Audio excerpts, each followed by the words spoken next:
बेटी का भाग्य। रामगढ़ नामक एक छोटे से गांव में जहां बलराम नाम का एक बूढ़ा व्यक्ति रहता था। बलराम की एक बेटी थी जिसका नाम अनुराधा था।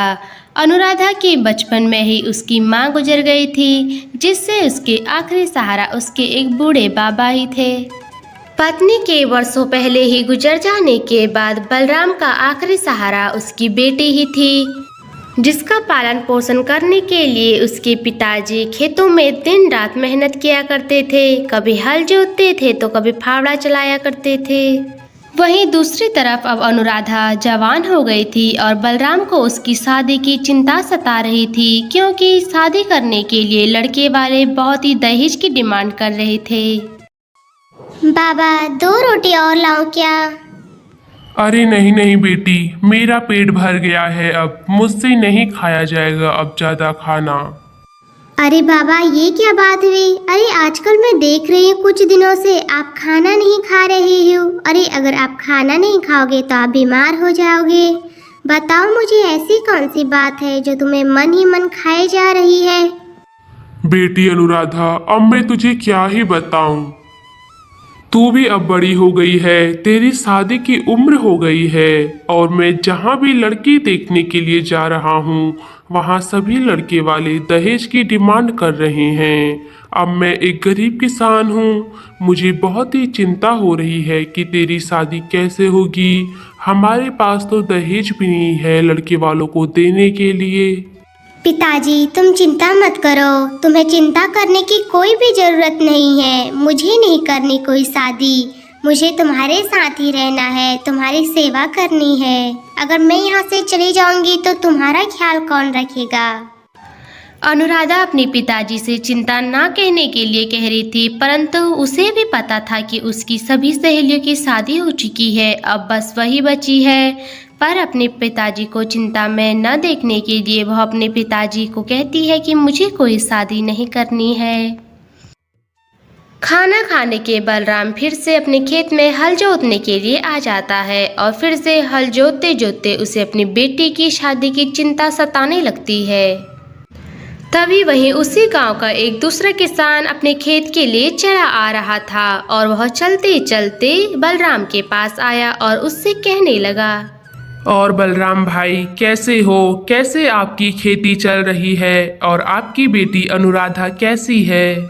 बढ़िया बढ़िया शेखर, और तुम बताओ तुम्हारी बेटी की शादी हो गई होगी, बधाई हो तुमको। हाँ बलराम भाई, अरे वो तो अच्छा हो उस गांव के सेठ का जिन्होंने मुझे पैसे दिए और कहा कि अपनी बेटी की शादी कर लेना।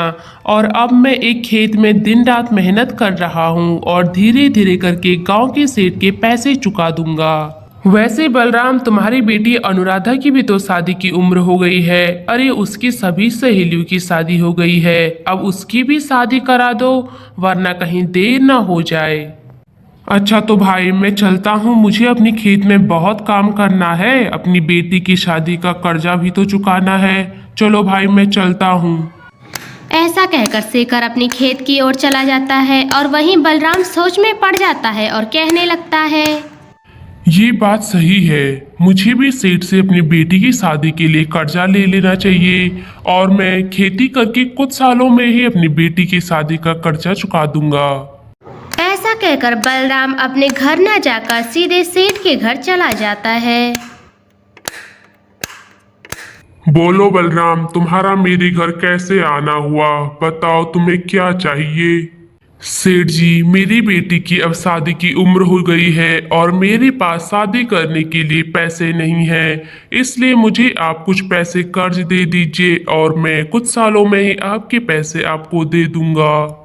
अच्छा तो ठीक है बलराम, बताओ तुम्हें कितने पैसे चाहिए अपनी बेटी की शादी करने के लिए? सेठ जी, मुझे 55,000 रुपये चाहिए।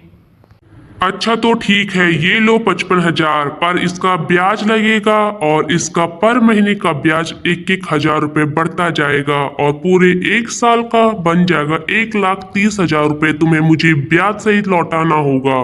ये सेठ जी आप क्या कह रहे हैं? आप इतना ज्यादा पैसे क्यों ले रहे हैं मुझसे? मैं एक गरीब आदमी हूँ। देखो बलराम, मैं भी यहाँ 2 पैसे कमाने के लिए बैठा हूँ। अगर तुम्हें लेना है तो लो, नहीं लेना तो मत लो। यहाँ बहुत सारे लोग हैं जो मुझसे कर्जा लेना चाहते हैं। और फिर क्या था, सेठ गरीब लोगों को ऐसे ही मूर्ख बनाता था और बलराम भी अपनी बेटी की शादी के कारण उससे पैसे लेकर अपने घर के लिए आ गया। क्या बात पिताजी, आज आप खेत से बहुत ही देर में आ रहे हो। हाँ बेटी, आज खेत में बहुत ही ज्यादा काम था। चलो तुम जल्दी से मेरे लिए खाना लगा दो, अब मैं बहुत ही थक गया हूँ, फिर मैं जल्दी से सो जाऊंगा। बलराम अपनी बेटी को उसकी शादी के लिए हुए सेठ से कर्ज के बारे में नहीं बताता है। अगर वह कहता है कि मैं उसे बताऊंगा तो उसे चिंता हो जाएगी, इसलिए वह अपनी बेटी को कुछ नहीं बताता है। और फिर अगली सुबह होते ही अनुराधा गांव के पास वाली कुएं में पानी भरने के लिए चली जाती है और तभी वहां उसे वही सेठ देख लेता है। उसे देखते ही वह सेठ कहता है, ओह, तो ये है बलराम बुड्ढे की बेटी। अरे ये तो बहुत ही सुंदर है और इसी की शादी के लिए बुड्ढे ने मेरे से पैसे लिए थे। अब मैं एक काम करता हूँ, उसके पैसे अपने आदमियों से चुरा लेता हूँ और पैसे चोरी होने के बाद बुड्ढा मेरे पास आएगा और मुझसे कहेगा कि मेरे पैसे चोरी हो गए हैं। तो मैं इससे कहूँगा कि अपनी बेटी की शादी मुझसे करा दे। हाँ, ये आइडिया सही है मेरा। अब मैं इन्हीं पैसों से अपनी बेटी की शादी करूंगा और शादी करने के बाद धीरे धीरे शादी का कर्जा चुकाऊंगा। उसके बाद मैं तो आराम से रहूंगा। शाम का वक्त हो गया था। बलराम पैसे लेकर अपने घर को जा ही रहा था कि आगे से देखता है कि सेठ के 2 चोर हैं और वह बलराम के पैसे चोरी कर चले जाते हैं। हे भगवान, ये क्या अनर्थ हो गया मेरे साथ। तुमने मेरी मदद नहीं की। अब मैं अपनी बेटी की शादी कैसे करूंगा। हाय राम, मैं तो लुट गया। ऐसा कहकर जल्दी से बलराम सेठ के घर पहुंच जाता है और रोते धोते हुए सेठ से कहता है, सेठ जी, मैं तो लुट गया, मैं तो बर्बाद हो गया। मैं रास्ते से पैसे लेकर जा ही रहा था कि कुछ चोरों ने मेरे पैसे सारे चोर दिए हैं। अब मैं क्या करूंगा। अच्छा तो बलराम, तो मेरे पास क्यों आए हो? इसमें मैं क्या कर सकता हूँ? तुम सोचेगी कि मैं तुम्हें अब पैसे दूंगा। मैं तुम्हें कोई पैसे देने वाला नहीं हूँ और जो मैंने तुझे पैसे दिए हैं वो मुझे सारे के सारे लौटा दे। सेठ जी, मैं तुम्हें वो पैसे कहाँ से लौटाऊं जो चोरी हो गए हैं। मैंने अपनी बेटी की शादी भी नहीं की और उससे पहले ही वो चोरी हो गए हैं। अब मैं तुम्हें कहाँ से लौटाऊं? कुछ तो दया करो मुझ पर। अच्छा तो बलराम, अगर तुम मुझे मेरे पैसे नहीं लौटा सकते तो तुम एक काम कर सकते हो। तुम अपनी बेटी की शादी मुझसे करा दो, जिससे कि मैं तुम्हारे पैसे भी माफ कर दूंगा। अरे सेठ जी, ये तुम कैसी बातें कर रहे हो? तुम मेरी गरीबी का मजाक उड़ा रहे हो। तुम इतने बूढ़े हो, मेरे उम्र की हो और तुम मेरी बेटी से शादी करना चाहते हो? नहीं नहीं, ऐसा नहीं हो सकता। देखो बलराम, अगर तुम अपनी बेटी की शादी मुझसे नहीं कराओगे तो तुम्हें अपने पैसे के बदले मैं तुम्हारी सारी जमीन हड़प लूंगा। तुम्हारे पास सिर्फ 2 ऑप्शन है, या तो तुम अपनी बेटी की शादी मुझसे करा दो या फिर अब पैसों के बदले मैं तुम्हारी सारी जमीन हड़प लेता हूँ। ऐसे फिर सेठ की बातों से बलराम बहुत ही परेशान हो गया और अब उसके पास कोई दूसरा या तीसरा रास्ता नहीं था और उसे मजबूरन ही अपनी बेटी की शादी ना कर अपनी जमीन को उसे देना ही पड़ा। सेठ के घर से यूं उदास चेहरा लेकर बलराम अपने घर की ओर आने लगा। सोचते सोचते बलराम एक नदी के किनारे पहुंच गया और उसने अब खुदकुशी करने की सोच ली। उसने सोचा, मुझे जीने का इस संसार में कोई हक नहीं है अगर वह अपनी बेटी की शादी नहीं कर सकता, क्योंकि वह अब कर्ज में डूब गया था। उसके पास खाने के लिए खेत भी नहीं था, वह खेत भी सेठ ने हड़प लिया था। बेटी अनुराधा, मुझे माफ कर देना। मेरा इस दुनिया में एक सहारा तू ही तो थी, पर मैं तुम्हारी शादी नहीं कर सका और उल्टा कर्ज में डूब गया हूँ, इसलिए मैं खुदकुशी करने के लिए जा रहा हूँ। ऐसा बोलने के बाद बलराम जैसे ही नदी में कूदने वाला था तभी उसकी बेटी अनुराधा आ जाती है और कहती है, पिताजी पिताजी रुक जाइए। पिताजी पिताजी, आप ये क्या करने जा रहे थे? आप खुदकुशी करने जा रहे हैं? ये कोई अच्छी बात थोड़ा ना है।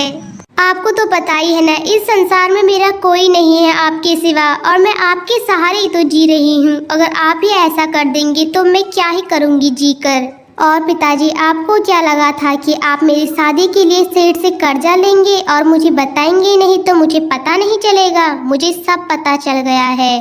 और पिताजी, सेठ ने आपके साथ दगाबाजी की है, उसने आपके साथ धोखाधड़ी की है। उसी सेठ ने अपने आदमियों से तुम्हारे पैसे चोरी कराए थे, क्योंकि वह चाहता था कि तुम अपनी बेटी की शादी उससे करा दो, और ऐसा हो नहीं सकता था, इसलिए उसने ऐसा काम किया। पिताजी, कभी भी आत्महत्या की मत सोच लेना। मेरा एक सहारा तुम ही तो हो, और ये जीवन बहुत ही बड़ा है, इसमें छोटे मोटे दुख का तो कोई मायने ही नहीं रखता है। और रही बात शादी की पिताजी, तो मुझे कोई शादी नहीं करनी है, मुझे तो आपकी सेवा करनी है, आपके साथ ही रहना है।